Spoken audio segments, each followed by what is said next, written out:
Emily had worked doubles all week. Her feet were blistered. The late-night diner lights stung her eyes, and she kept checking her phone, waiting for any update from the hospital. Her mother's surgery wasn't going well, so when the last customer walked in, she pulled herself together and forced a tired smile. He didn't smile back. The Mafia boss sat alone in the corner booth, hands clasped, eyes distant. Not angry, not intimidating, just unbearably tired, as if he was carrying something heavier than the world. Emily served him with quiet kindness, refilling his coffee before he asked, leaving extra napkins when she noticed his shaking hands, pretending not to see the grief sitting behind his eyes. He barely touched his food, barely said a word, and when he finally stood to leave, he placed the plate down gently with no tip. Emily exhaled shakily. Not disappointment, just exhaustion. She whispered, "It's okay," to no one in particular.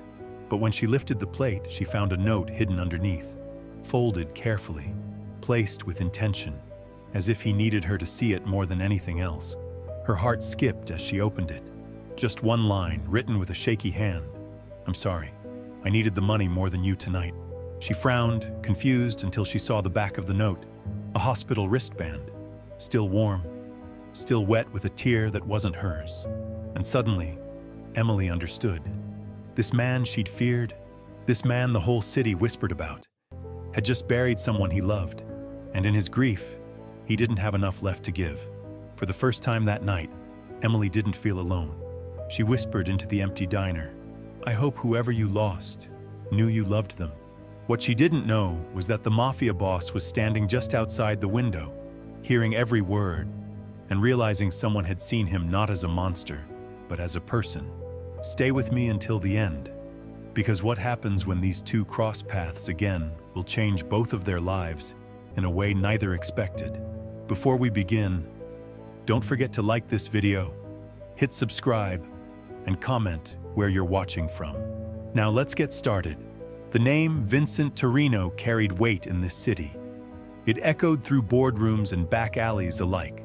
For 30 years, he had built an empire on respect and fear, commanding loyalty from men twice his size with nothing more than a glance. He wore custom suits that cost more than most people made in a month. His penthouse overlooked the harbor where ships came and went at his word. Politicians answered his calls. Judges knew his name. But tonight, none of that mattered. Vincent sat in his black sedan outside Rosie's all-night diner, watching the neon sign flicker against the rain-streaked windshield. The engine was off. The heater had stopped running 20 minutes ago. His breath fogged the glass as he stared at the warm light spilling from the windows onto the empty street. He had been driving for hours with nowhere to go. The funeral home was closed. The house felt too big, too quiet. Even his men had gone home to their families, leaving him alone with memories that cut deeper than any blade he'd ever faced. Maria had been gone for 3 days now. Not his wife, not his daughter, his sister. The only person who had ever looked at him and seen Vinny instead of Vincent Torino. The woman who called him every Sunday to make sure he was eating enough, who sent him birthday cards with cartoon bears on them, who never asked about his business, but always asked about his heart. The cancer had taken her slowly, then all at once. He had paid for the best doctors, the most expensive treatments, private rooms with views of the park she loved. But money couldn't buy time. Money couldn't buy one more conversation. Money couldn't buy forgiveness for all the years he had been too busy building his empire to simply sit with her. The last thing she had said to him was, "Promise me you'll find something good to do with all that power." He had promised, but he didn't know how to keep promises like that. He only knew how to take, how to control, how to make problems disappear. The diner's door chimed as someone walked out, breaking his thoughts. A man in work clothes hurried to his truck, collar turned up against the wind. Through the window, Vincent could see the waitress cleaning tables.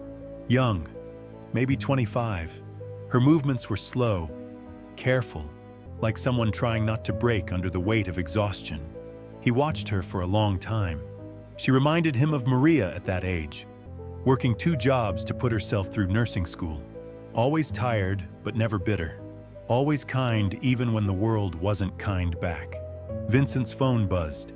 Another message from his lieutenant asking about tomorrow's meeting.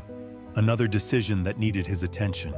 Another piece of business that required Vincent Torino to be sharp, cold, untouchable.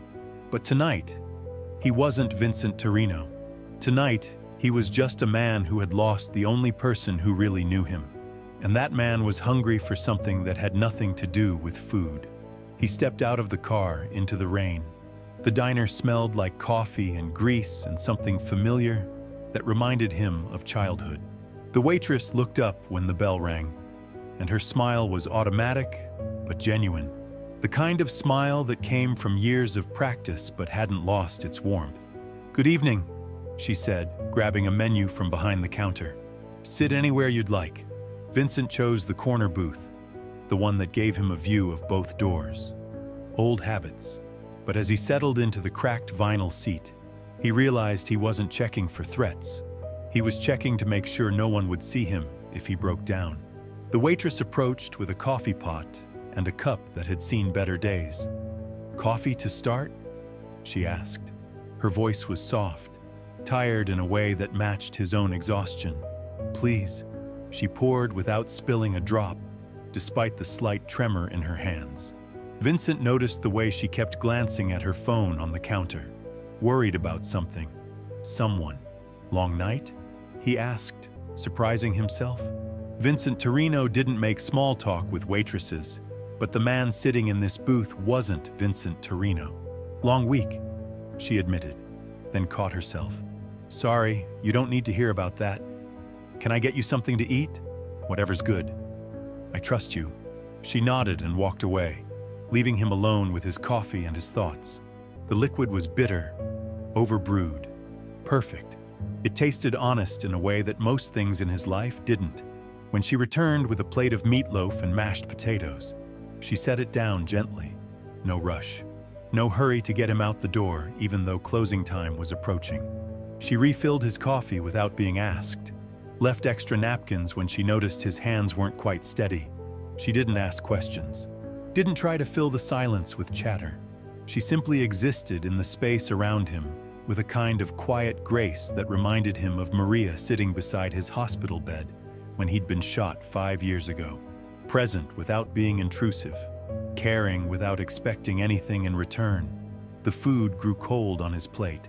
He managed a few bites, but his appetite had died with Maria 3 days ago. Everything tasted like ash now. Everything felt hollow, but the kindness didn't feel hollow. The way this young woman moved through her exhaustion to take care of a stranger, the way she pretended not to notice when his eyes filled with tears he couldn't shed, that felt real in a way nothing else had for days.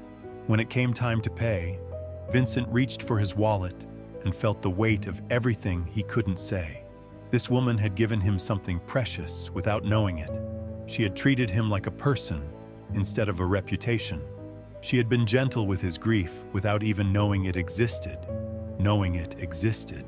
But how could he leave nothing? His wallet was thick with hundreds, thousands even. Money meant nothing to him.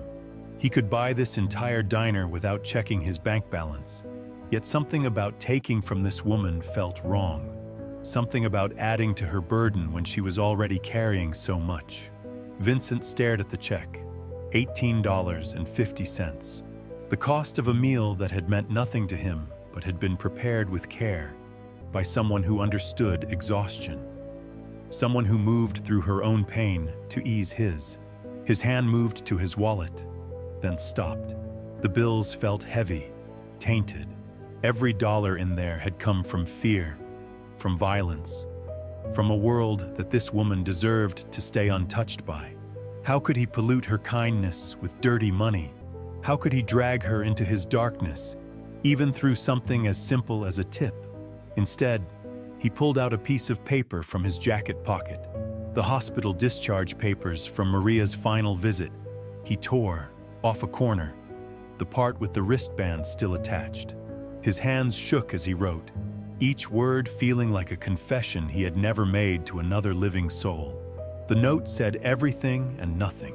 It was an apology for taking her kindness without giving back. It was an admission that even someone with all the power in the world could feel powerless. It was a recognition that sometimes the richest person in the room was also the poorest. He folded the paper carefully, placed it under his plate, and walked toward the door. Each step felt heavier than the last.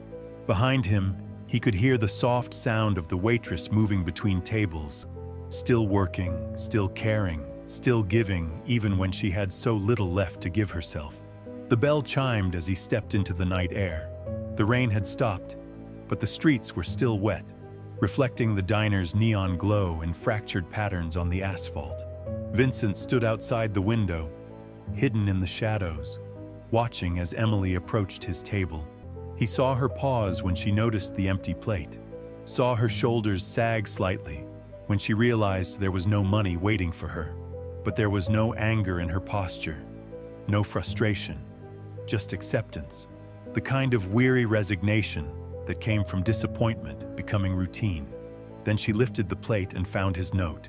Vincent watched her unfold it slowly, carefully, as if it might crumble in her hands. He saw her frown as she read his words, saw confusion cross her face. Then she turned the paper over and found the hospital wristband, and everything changed. Her free hand went to her mouth, her eyes filled with tears that had nothing to do with her own exhaustion. And when she spoke into the empty diner, her words cut through the glass and the night air and straight into the place where Vincent kept his grief. I hope whoever you lost knew you loved them. For 30 years, Vincent Torino had been untouchable, unreachable, a man who lived behind walls of money and power and fear. No one had seen past the reputation to find the person underneath. No one had looked at him and recognized the weight he carried, until tonight. Until this tired waitress in a rundown diner saw his pain and responded not with judgment, but with compassion. Not with fear, but with understanding. She had taken his grief and held it gently, the way she had held his coffee cup, the way she had moved through her own exhaustion to care for a stranger. Vincent pressed his palm against the cold window and felt something crack inside his chest. Not break, but crack open, like ice melting after a long winter, like a door that had been locked for decades finally opening. Maria would have liked this woman, would have seen in her the same quality that had made Maria become a nurse despite their father's objections, the same instinct to heal instead of harm, to give instead of take, to see people as they really were instead of what the world said they should be. Vincent pulled out his phone and scrolled to his contact list. His lieutenant's name was at the top, marked urgent. Below that, a dozen other men waiting for orders, for decisions, for the machine of his empire to keep turning. But tonight, the machine could wait. Instead, he opened his notes app and began typing. Not orders, not business, but something else entirely. A list of names, people he had hurt, families he had destroyed, debts that couldn't be paid with money but might be paid with action. The first name on the list was Marcus Chen, a restaurant owner who had refused to pay protection money 3 years ago. Vincent had burned down his place 2 days before Christmas. The man had rebuilt, but he had never recovered. His daughter had been forced to drop out of college. His wife had left him. The second name was Angela Rodriguez, a single mother whose son had gotten mixed up with Vincent's organization. When she tried to pull him out, Vincent had made sure the boy disappeared. Not killed, just gone. Shipped to another city where he would never find his way home. The third name was Father Michael O'Brien, the priest who had spoken out against Vincent's businesses from the pulpit. Vincent had made sure the church lost its funding, that the soup kitchen closed, that the shelter for homeless veterans shut down. Each name was a weight he had been carrying without realizing it. Each one was a choice that had made him richer and more powerful and more alone. Each one was a betrayal of the promise he had made to Maria in her hospital bed. Vincent looked up from his phone and saw Emily wiping down tables inside the diner. Her movements were slower now, more careful. She looked like she was holding something precious, something fragile. She looked like she was holding his grief alongside her own and finding it not too heavy to bear. That was when Vincent understood what Maria had meant. The power wasn't in the taking. It wasn't in the fear or the control or the empire he had built on other people's broken dreams. The power was in what he chose to do with all of it. The power was in the choice between adding to the world's pain or finding a way to heal it. He scrolled back to the top of his contact list and found the number he needed. It rang 3 times before a sleepy voice answered. Marcus Chen. The voice was cautious, suspicious. Phone calls after midnight rarely brought good news in his world. Mr. Chen, this is Vincent Torino. Silence. Then the sound of someone sitting up in bed. Alert now. Afraid. I'm calling about your restaurant, the one that burned down 3 years ago. Vincent's voice was steady, but his hands were shaking. I want to make this right. More silence, then carefully. I don't understand. I'm going to rebuild it.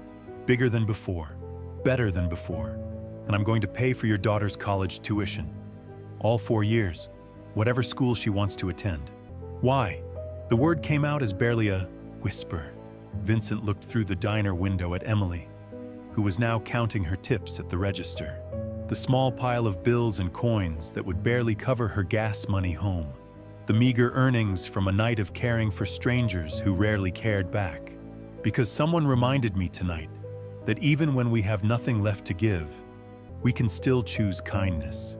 And I want to choose it while there's still time.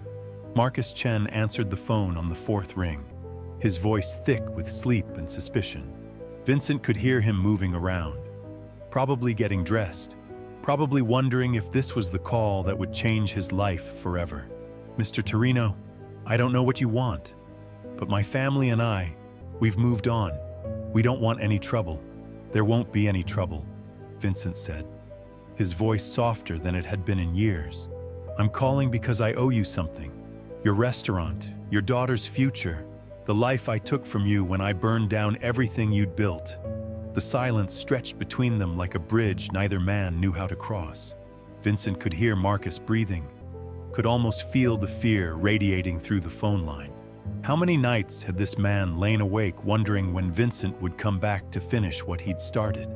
I don't understand, Marcus finally whispered.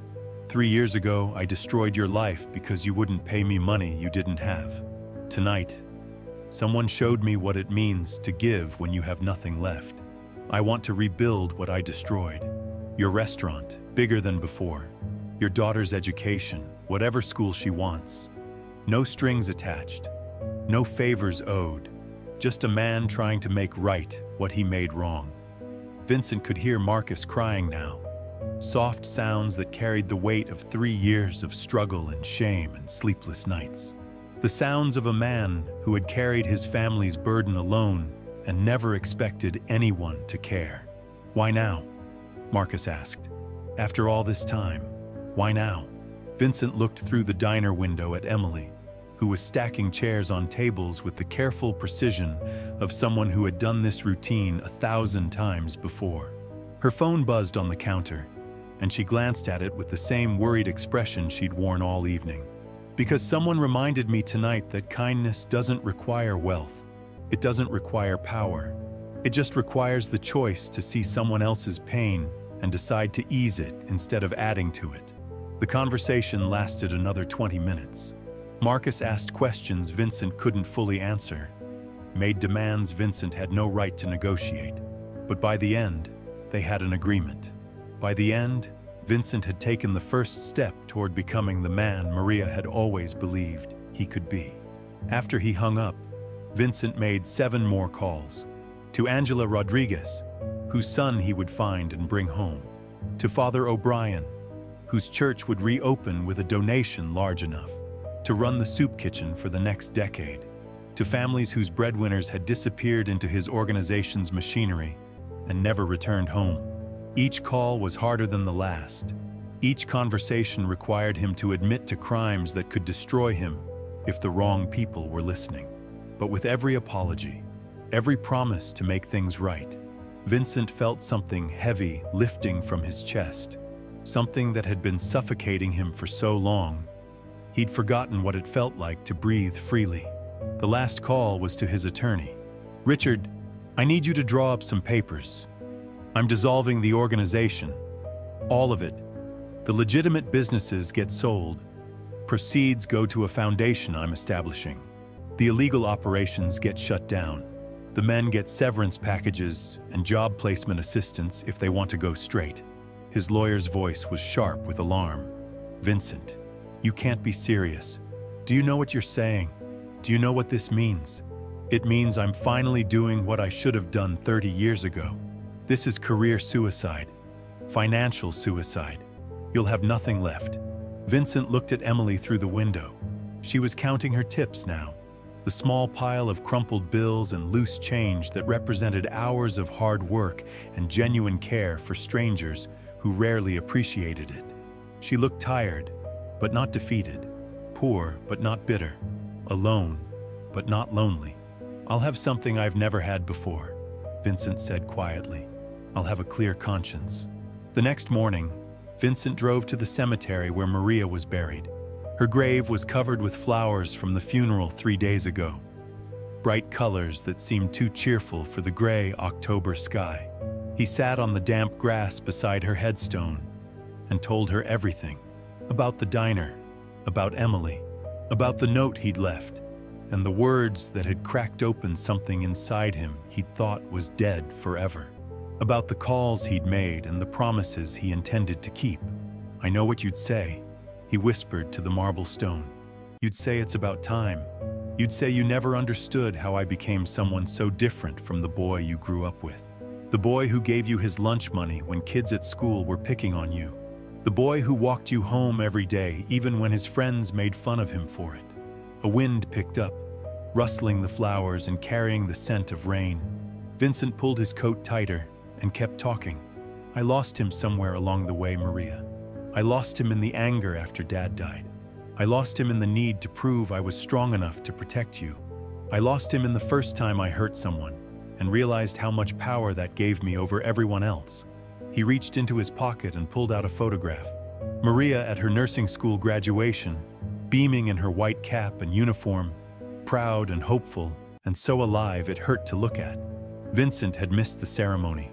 Some business crisis that seemed earth-shatteringly important at the time, and now felt like nothing more than an excuse to avoid feelings he couldn't control. But that waitress last night, she saw him. Somehow, through all the blood and money and reputation, she saw the boy who used to walk you home from school, and she was kind to him even though she had every reason not to be. Vincent placed the photograph against the headstone and stood up. His knees protested, reminding him that he was 58 years old and had spent too many years carrying weight that wasn't meant to be carried alone.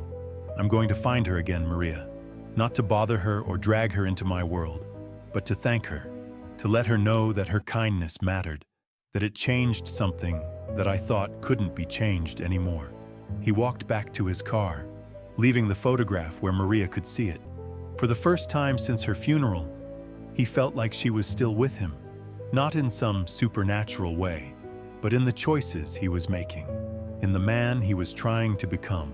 The drive back to the city took him past construction sites where his money had built casinos that destroyed families, past neighborhoods where his influence had closed schools and opened drug corners, past the courthouse where judges he'd bought had sent innocent men to prison and let guilty ones walk free. By tonight, it would all be different. By tonight, he would be just another man with regrets and a bank account that meant nothing compared to the weight of all the lives he'd ruined. But for the first time in 30 years, Vincent Torino felt like he might be able to sleep without seeing their faces in his dreams. That evening, he parked outside Rosie's all-night diner again. Same corner booth visible through the window, same neon sign casting its glow on the wet pavement. But everything felt different now. The diner looked warmer somehow, more welcoming, less like a place to hide and more like a place to be found. Emily was working again, moving between tables with the same careful grace he remembered from the night before. She looked tired still, but there was something lighter in her movements, something that suggested maybe her mother's surgery had gone better than expected. Maybe the phone call she'd been waiting for had finally brought good news instead of more worry. Vincent sat in his car for a long time, watching her work and thinking about what he wanted to say. How did you thank someone for saving your soul without sounding like a crazy person? How did you explain that their simple kindness had undone 30 years of carefully constructed armor? Finally, he got out of the car and walked toward the diner. The bell chimed as he entered, and Emily looked up from the coffee pot she was refilling. Her eyes widened slightly when she recognized him, but there was no fear in her expression, just curiosity and maybe a touch of concern. "Good evening," she said. Her voice warm despite her obvious fatigue. "Same. Table as last night?" Vincent nodded and settled into the corner booth. Emily approached with coffee and the same gentle presence that had made him feel human 24 hours ago. "How are you feeling today?" she asked as she poured his coffee. The question was simple, but her eyes held the weight of someone who had read his note and understood its meaning. "Better," Vincent said, and realized it was true. "Much better, actually. I wanted to thank you for what you said last night, about hoping she knew I loved her." Emily's cheeks flushed slightly. "I didn't know you were still there. I'm sorry if I overstepped." "You didn't overstep. You gave me something I needed to hear, something I couldn't give myself." Vincent wrapped his hands around the coffee cup, feeling its warmth seep into his palms. "Your kindness last night, it changed something in me, something I thought was too broken to fix." She sat down across from him, abandoning her usual professional distance. "Can I ask what happened? Who you lost?" "My sister," Vincent said, the words coming easier than they had in days. "She was the only person who still saw good in me, the only one who believed I could be better than what I'd become." Emily nodded, understanding flickering in her eyes. "My mother had surgery yesterday. Touch and go for a while. I kept thinking about all the things I should have said to her, all the time I wasted being angry about things that didn't matter. Is she okay?" "She's going to be fine. Got the call this morning that she's stable and recovering well." Emily smiled, and Vincent saw tears gathering at the corners of her eyes. "But for a few hours there, I understood what it felt like to carry that weight, the weight of losing someone who matters more than anything else in the world." They sat in comfortable silence for a moment, two people who had found each other in their darkest hours and discovered they weren't as alone as they'd thought. "I need to tell you something," Vincent said finally, "about who I am, about the life I've been living. You deserve to know what kind of man you showed kindness to." Emily held up a hand, stopping him. "I know who you are, Mr. Torino. Everyone in this city knows who you are." Vincent felt his stomach drop. "Then why were you kind to me? Why didn't you call the police or refuse to serve me or—" "Because grief doesn't discriminate," Emily said quietly. "Because when I looked at you last night, I didn't see a reputation or a business or whatever people say about you. I saw someone who was hurting in a way I recognized, someone who needed the same thing I needed, to be seen as a person instead of a problem." Vincent stared at her, amazed by the simplicity of her wisdom. This young woman, who probably made less in a year than he spent on suits, had just articulated something that had taken him 58 years to understand. "I'm dissolving everything," he said. "The whole organization, everything I built on, other people's suffering. I'm giving it all away and trying to make right what I made wrong." Emily reached across the table and placed her hand over his.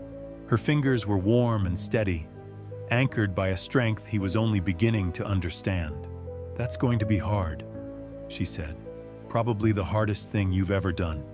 "Probably," Vincent agreed. "But last night you showed me that sometimes the hardest thing is also the right thing. And my sister always said I was stronger than I gave myself credit for." Emily squeezed his hand gently. "She sounds like she was a wise woman." "She was, and she would have liked you very much." They talked until the diner closed that night, about Maria and her mother, about the weight of carrying other people's pain and the surprising lightness that came from sharing it, about second chances and the courage it takes to choose differently when everything inside you says it's too late. When Emily finally locked up, Vincent walked her to her car, not because she needed protection, but because for the first time in decades, he wanted to make sure someone else got home safely without expecting anything in return. "Will I see you again?" Emily asked as she fumbled with her keys. "I'd like that," Vincent said, "but next time I'm leaving a proper tip." Emily laughed, the sound carrying across the empty parking lot like a promise that broken things could still make beautiful music. 6 months later, Vincent's foundation had helped rebuild 17 businesses, reunited 12 families, and funded scholarships for 43 kids whose parents had been caught in his organization's web. Emily's mother made a full recovery, and every Friday night, Vincent still came to the diner. Not as a man hiding from his reputation, but as someone learning that redemption tastes better when shared with a friend. Sometimes the most powerful thing you can do is simply see someone's humanity when the world has forgotten they have any. Sometimes a moment of kindness between strangers can crack open hearts that seemed permanently closed. And sometimes, the person who needs saving the most is the one everyone assumes is beyond hope. What moment of unexpected kindness changed your life? Share your story in the comments below. And don't forget to subscribe for more incredible true stories that remind us we're all just people trying to find our way home.